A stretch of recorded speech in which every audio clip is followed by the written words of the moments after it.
এটা হলো আমার মামার বাড়ির পুকুর। দেখেন ওরা ভিডিও করছে। দেখেন এখানে একটি মাছ ধরার জাল, এখানে একটি মাছ ধরার জালে পাতলাম। এখন আমরা একটা সাপ ধরলাম।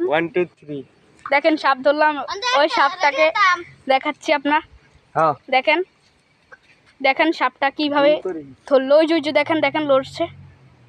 সাপ হলো মাইটটা সাপ। দেখেন কি বিশাল বড় পুকুরটা, এখানে মাছ ধরেছি কালকে রাত্রে। দেখেন ওজন আছে, দেখেন সাপটা, দেখেন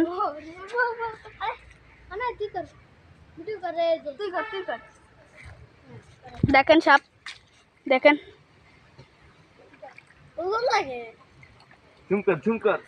দেখেন সাপ, সাপটা এখন মাথা বের করলো। দেখেন এই সাপটা মাছ খায় অনেক। এখন আমাদের মাছ খেতে এসে জলে আটকালো, আমাদের জালে আটকালো। দেখেন ও আবার মাছ সাপটা ধরতে যাচ্ছে।